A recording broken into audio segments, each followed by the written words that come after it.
सूरत रहमान से जो इलाज है वो 100% नहीं है।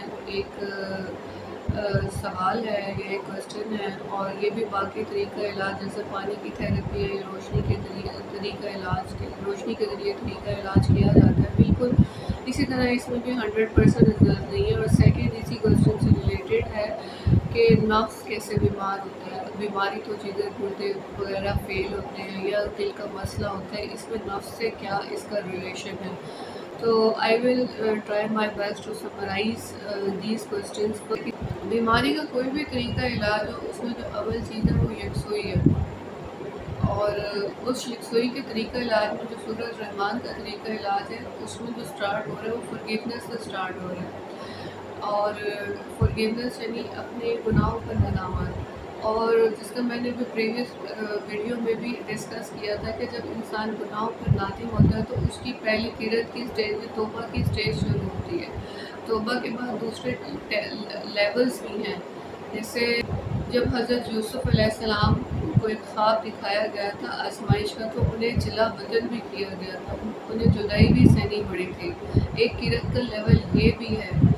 सब्र के मामले में हज़रत अय्यूब अलैहिस्सलाम की किरत का लेवल है।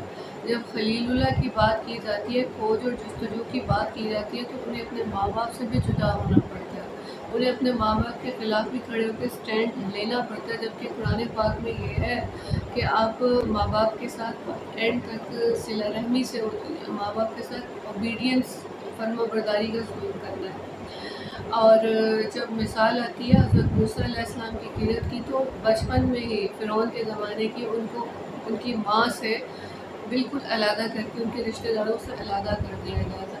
तो समहाउ किरत के बड़े बड़े लेवल्स हैं, और ये लेवल ये नहीं है कि जस्ट पढ़ने की हद तक है, इसकी प्रैक्टिकल इम्प्लिकेशंस के बाद इंसान को वो चीज़ वो रिज़ल्ट हासिल होते हैं जो उसकी रूह डिज़ायर कर रही होती है। लेकिन किरत का वो लेवल जिसमें जिस्म बीमार होता है, किरत का वो लेवल जिसमें नफ्स बीमार होता है, उसकी जो पहली शर्त है वो तौबा की है। और जब तक इंसान तौबा नहीं करता तो उसका रिज़ल्ट, चाहे वो सूरत रहमान की थेरेपी हो, चाहे वो कलर थेरेपी हो, चाहे वो पानी का तरीका इलाज हो, चाहे वो एलोपैथी हो, चाहे होम्योपैथी हो, उससे मुमकिन नहीं है। मैंने इसकी मिसाल दी थी कि आपके जिस्म पर अगर एक दाना ही निकल आया लड़कों, अब आप डॉक्टर के पास जाएंगे, डॉक्टर उसको रिमूव कर देगा, लेकिन चंद अरसे बाद 10 दिन बाद 15 दिन बाद वो दोबारा निकल आएगा। डॉक्टर फिर इसको जिस्मानी तौर पर एलोपैथिक वे में इलाज करेगा, वो बार बार निकलता रहेगा।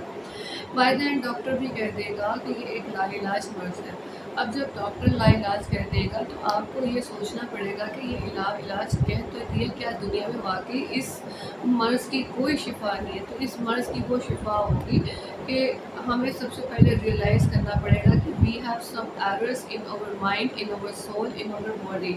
हमारी अगर बॉडी मुतासिर हो रही है तो इससे पहले जो ट्रोजन और वायरसेस हैं वो हमारे माइंड में है, वो हमारी सोल में है। Let me clarify the soul. एक तो रूह है, वो अम्र रब्बी है। मैं उस रूह अम्र रब्बी को ज़िक्र नहीं कर रही क्योंकि रूह बीमार नहीं हो सकती। मैं ज़िक्र कर रही हूँ नफ्स की। नफ्स भी एक स्पिरिचुअल बॉडी है जो के कॉम्बिनेशन होता है मिट्टी का और आग का। नफ्स होता है, नफ्स में ट्रोजन्स आते हैं। अब नफ्स की भी दो कैटेगरीज हैं, एक होता है रूह का नफ्स, जो कि रूह की भी अपनी तलब है, रूह भी हुक्म सादिर करती है, वो नफ्स पे सादिर होते हैं। रूह की जो तलब है वो भी नफ्स पे जाती है, तो नफ्स और शख्सियत दोनों मुतासिर होकर टोरिएट हो जाती है, और नफ्स जब मुतासिर होता है तो माइंड भी मुतासिर हो जाता है, शख्सियत और पर्सनालिटी भी मुतासिर हो जाती है। दूसरी चीज़ जो होती है कि एक हमारा नफ्स बदन से रिलेटेड होता है, जिस्म से या जिस्मानी अफ़ाल से रिलेटेड होता है, डिज़ायर से रिलेटेड होता है। अब इन डिज़ायर्स की जब हम बाउंड्री क्रॉस करते हैं तो उसके लिए शरीयत के क़वानीन नाफिज किए गए। इन डिज़ायर्स में हमारे माँ बाप के हकूक़, वालिदैन के हकूक़, हमारे रिश्तेदारों के हकूक़, हमारे अपनी ज़ात के हकूक़ डिफ़ाइन कर दिए गए। जब हम इन उस्ताद के हकूक़ डिफ़ाइन कर दिए गए, जब हम इन कैटेगरीज़ या जब इन बाउंड्रीज़ को क्रॉस करते हैं तो हमारी सोच में एरर आता है। अब वो जो सोच है वो नफ्स से रिलेटेड है, रूह से रिलेटेड नहीं है। रूह सोच नहीं रखती, रूह एक ख़याल है, अम्र रब्बी है, सोच नफ्स में और हमारी शख्सियत में पैदा होती है। जब हमारे नफ्स में वो ट्रोजन या वायरस आ जाता है हमारे ही अपने प्रैक्टिकल इम्प्लीकेशन से, ये वही नफ्स है जो हमारे जिस्म को भी चला रहा होता है, ये वही नफ्स है जिससे हम लिंक्ड होते हैं हमारी रूह से। अब जब ये नफ्स बीमार होता है किसी भी सोच की वजह से तो हमारा पूरा का पूरा जिस्म भी इफ़ेक्ट कर जाता है। अब किसी ने का गुर्दे मुतासिर हो जाते हैं, जिगर मुतासिर हो जाता है, इसमें अब नफ्स का बहुत गहरा रिलेशन आ रहा है। मैं फर्दर इसको समझाने के लिए फर्दर कैटेगराइज करती हूँ कि इस दुनिया में दो ही तबके हैं, जो बेसिकली ज़ालिम है और एक मज़लूम है। लेकिन ज़ालिम और मज़लूम को डिफ़ाइन करने से पहले लेट मी क्लैरिफाई कि हम जब ताली भी बजाते हैं तो वो दोनों हाथ से बजती है। जब हम किक बैक करते हैं तो वो भी तो दीवार को जाके लग रही होती है, लेट्स सपोज हवा को ही लग रही होती है, लेकिन हमारी जो रिटेलिएशन लेट्स सपोज 20% होती है और ज़ालिम जो हम पे हमला कर रहा होता है या अटैक कर रहा होता है वो 80% होती है। टू सम एक्सटेंट हम भी कहीं ना कहीं जुल्म कर रहे होते हैं लेकिन मज़लूम होते हैं। टू सम एक्सटेंट ज़ालिम के साथ भी ज़्यादती हो रही होती है क्योंकि किक बैक हम भी कर रहे होते हैं, फाइट बैक हम भी कर रहे होते हैं, तो ज़ालिम के दिल से भी आह निकल रही होती है, मज़लूम के दिल से तो आह निकली हुई होती है। तो इसके कॉन्सिक्वेंसेस दोनों पार्टीज़ को फेस करने पड़ते हैं।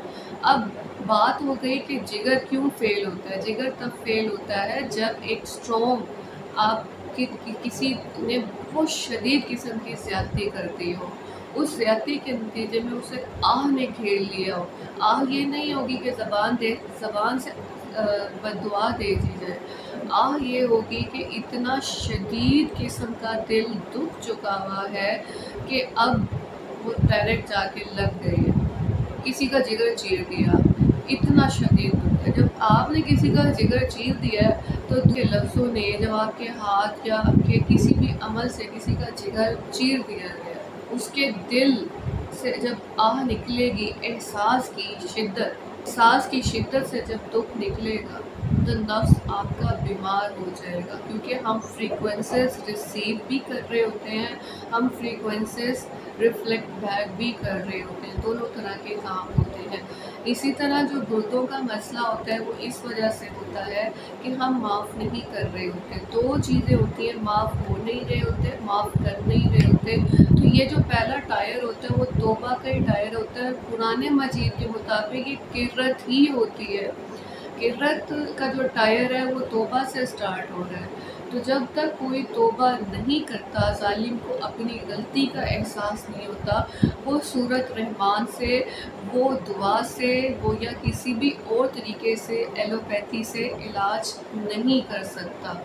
अब जैसे कसीदा बुर्दा शरीफ की जो थेरेपी है सूरत रहमान से ज़रा से डिफरेंट है, और इस पर मैंने पहले भी एक वीडियो भी बनाई है और इसके अलावा मैंने इस पर एक तहरीर भी लिखी थी। सूरतुल बकर है, सूरत मोहम्मद है या सूरह यासीन है, उसमें इन बीमारियों को बड़ी डिटेल से बयान कर दिया गया है। सूरतुल बकर की इब्तिदाई आयात में बयान किया गया है ये जो बीमारियां पैदा होती हैं, ज़हनी भी और जिस्मानी भी। सूरह यासीन में बताया गया कि ये जिस्मानी बीमारी भी है, ज़हनी भी है, जिस्मानी भी है। जैसे कहा गया इन्ना जअलनाहा फी आनाकिहिम अगलालन फहिय इलल अस्कानी फहुम मुक़माऊन, यानी उनका जो गर्दन है उसको शिकंजे में ले लिया गया। ये अलामती है, और उस शिकंजे में आने की वजह से जो उनकी गर्दन है वो नीचे की बल झुकी हुई, गर्दन पे लॉक लगा हुआ है और उस लॉक लगने की वजह से सर नीचे की तरफ टिल्ट कर गया। अब ये जो हमारा नेक का पूरा प्रोसेस है, इसमें हमारा ग्लैंड है, थायराइड मेजर ग्लैंड है। इसके अलावा यहाँ से हमारी वेगस नर्व भी आती है जो हमारे पूरे इंटेस्टाइन्स को या गट सिस्टम को चलाती है, हमारे वोकल कोर्ड्स को चलाती है। और इसके अलावा थायराइड ग्लैंड की फंक्शनिंग में भी वेगस नर्व का बहुत अहम किरदार है। यहीं से हमारी शह रग है जो ऊपर भी खून पहुँचा रही है, शह रग नीचे पूरे जो हार्ट है उसका निज़ाम भी मुतासिर हो सकता है। तो ये जो सिस्टम है, एक गले का जो नेक का सिस्टम है, जब अल्लाह इस पर फंदा लगा देते हैं नजअलना फ़ी अनाकिम अगलाल, अगलाल से मुराद फंदा है। अनाकिम गर्दनों में जो फंदा डाल दिया जाता है, उस फंदे से पूरा का पूरा ज़हनी और जिस्मानी दोनों तरह का निज़ाम मुतासिर हो जाता है और वो बीमारियां भी शुरू हो जाती हैं जो हमारे स्पाइनल कोर्ड से होती हैं, हमारे ऑप्टिक नर्व से होती हैं। Optic nerve, spinal code, nerve से रिलेटेड जो बीमारियां, उसका जिक्र सूरतुल बकर की इब्तदाई आयात में किया गया। हमारे नर्व्स का जो सिस्टम है या जो हमारी गर्दन का सिस्टम है, जो हमें ट्यूमर हो जाता है, हमें ब्रेन कैंसर हो जाता है, ये जो सारी की सारी बीमारी क्यों होती है? हमने किसी नबी से, उस वक़्त में जो कुरान मजीद की वार्निंग्स हैं वो नबी से गुस्ताखी की होती है।